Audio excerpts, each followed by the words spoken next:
They say truth is stranger than fiction. Well, is it?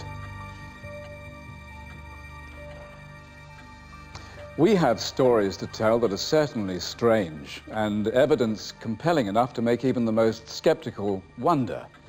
The people who claim to have undergone these experiences are certainly convinced. We've reconstructed what they describe so that you can see what they saw and decide for yourself. Later, we shall hear a family tell how a poltergeist turned their lives upside down. First, is there a way that human beings can sense impending tragedy?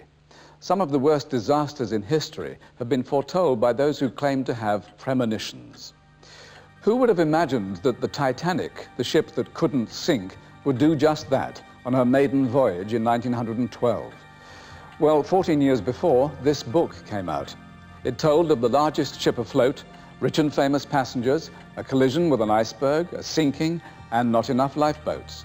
The ship was called the Titan. But if premonitions are so accurate, can nothing be done to stop them becoming reality?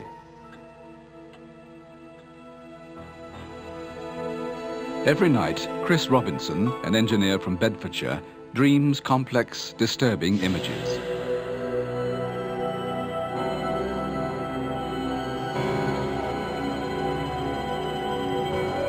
Dreams that apparently come true, and they've been so accurate that the authorities listen to his warnings. He is designated a contact, and then really we act as a filter to see what he is saying and try and make something of it. If I'm crazy, they're crazy too, and they're not crazy, so this is really happening. Chris Robinson makes notes of his dreams. The images at first are meaningless, but when he decodes them, they seem to predict dramatic events. Dogs mean terrorists. Fish mean terrorists about to be caught. Snow means that the situation that I'm looking at is imminent and it's dangerous. Chris saw danger when he had a series of dreams about a Royal Air Force base, Stanmore Park in Middlesex.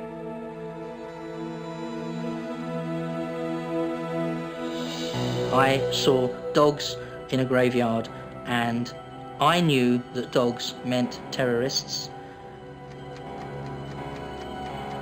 I saw clocks ticking.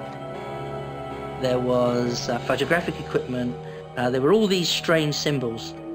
Chris couldn't work out what the photographic equipment meant, but put together the other symbols predicted that terrorists were going to attack the airbase. The logbook there records how Chris phoned the guardroom to warn them of his premonition. They didn't really know what to say to me on the telephone, so I then decided that I wasn't going to mess about anymore. I was going to drive down there and present myself at the main gate. Can't really explain what it feels like to know that something is going to happen that you can't possibly really know in advance. Hello, sir. Hello, my name's Chris Robinson. Look, yes, sir. I phoned up a couple of times. I frightened, want to speak to someone. I was nervous, but on the other hand, I knew that if I didn't go there and warn them, there could be a lot of people killed. In the guardroom, Chris Robinson was interviewed by the duty sergeant, Brian Earle. You have to be very careful when this situation arises, because there's hoax bomb calls and such like. And the individual could have been a total madman for all we were concerned. It's always RAF Stanmore when I'm going past. Then I see. The RAF police were naturally suspicious. Who was this man, and why was he making these claims? Well, there's a couple of planes on the ground, static on the ground. Contacted the Chief Inspector at Bedfordshire Police to see if they knew of Chris, and in actual fact they confirmed that he had assisted him through his dreams. Any idea of timescale? Any idea when this might happen? I can't. Some things I can't tell you, Sergeant. I can't tell you. Can't tell you it's going to be 3 o'clock next weekend on a Saturday night. I can't tell you things like that. But it won't be long. I was quite sceptical about this, but as a precaution, we did see to double the guard for a week after his actual visit. Just over a month after Chris Robinson first dreamt about the base, this was the news. 2 people are being questioned by police after a bomb went off at an RAF administration depot at Stanmore in northwest London. I initially felt shock and horror, but after I heard that nobody had been hurt, I felt absolutely delighted because I had been proved right again. There's speculation this morning that the bombers may have entered the base at the back, where the perimeter fence adjoins a churchyard. I'd had the dogs, that meant the terrorists. I'd had the clocks ticking, that meant the bombs. But I'd also had this photographic equipment. And it wasn't until after the explosion that I learnt that the building that was destroyed was a store where the RAF kept their photographic equipment. But was it really such a surprise? Terrorists had attacked 4 military targets in just over a month.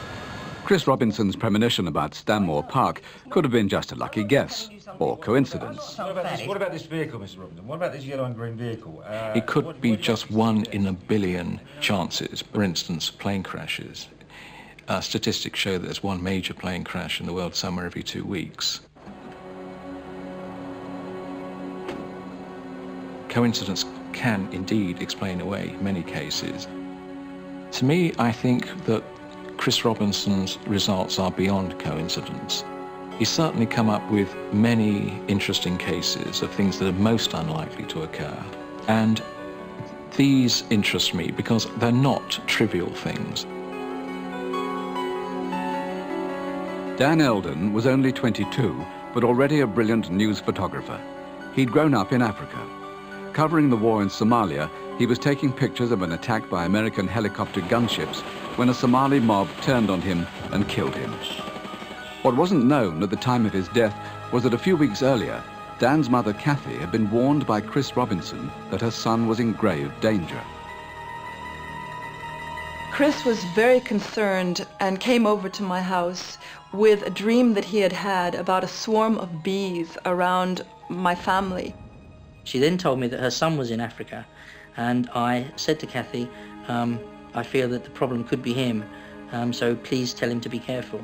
Up to that point, no journalist had been killed, and I believe that Dan, with his streetwise aspect in Africa and the fact that he was friends with so many people, that he would somehow make it through. The images Chris Robinson saw made his fears for the young photographer grow, but he couldn't see enough to prevent what was about to happen. Chris talked with a close friend of mine on the weekend before Dan was killed. He had a number of images that he couldn't make sense of. 4 dead photographers in a seaside place. Salt water will damage the lens. F4, rescue me, Kathy. Afterwards, it just makes so much sense. It's frightening. Talking about cameras, telescopic lenses, 4 dead photographers. There were indeed 4 who were killed. Salt water affecting the lens. They were in Mogadishu, which is a seaside town, and Dan, the day before he was killed, was photographing women Marines in bikinis on the beach in Mogadishu. The F4 is the kind of lens that Dan was using. Rescue me, and Kathy. That all makes sense to me. Some would say Chris Robinson's dreams make sense only with hindsight, but the premonition of Dan Eldon's death turned out to be uncannily accurate. Chris didn't need hindsight for his next premonition. He was so sure it would happen, he was there when it did.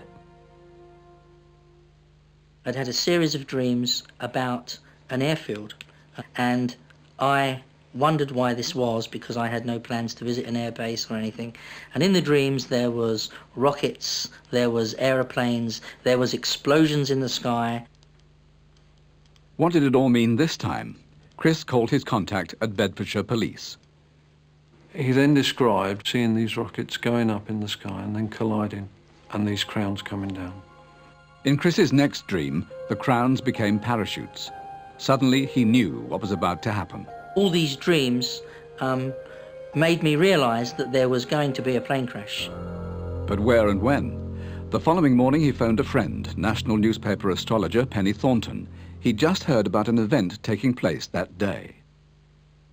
Chris was very enthusiastic about going to an air show, simply because it somehow confirmed or affirmed to him the imagery of 2 planes crashing and fireworks and the parachutes descending, which he'd had in his dream.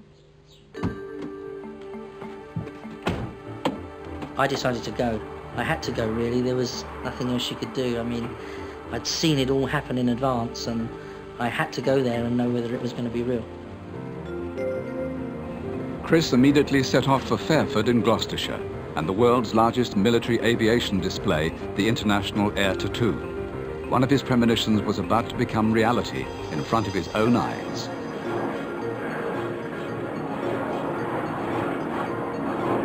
I was absolutely convinced that this was going to happen. I wasn't sad or upset because I knew that the pilots of the planes came down safely on their parachutes.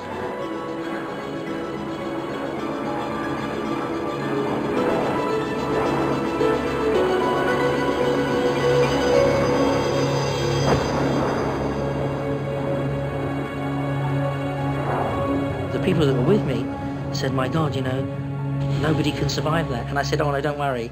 In my dream, they come out on their parachutes, there's no problem."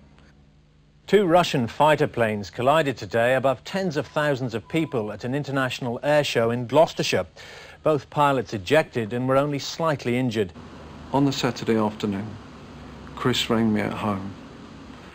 His initial words were, "You'll never guess where I am." I was at the right place at the right time, but how did I know in advance? The pilots didn't.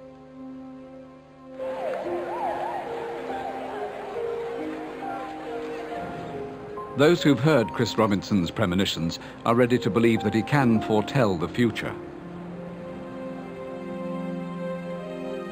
Tragically, the clues to photographer Dan Eldon's death didn't add up in time. But since then, Chris has been able to help Dan's mother in another way. Kathy Eldon is a former journalist herself and wary of believing what she knows she wants to believe. But she's been astonished by the messages Chris has relayed through his dreams, messages only her son could have sent. He said he wanted money raised for the charity which was going to be named after him. He talked about film in his camera, where to find negatives that we had lost. There was just this sense of tremendous life and joy that radiated out of this character, and it made us all very happy to think that he was still around in such a positive way.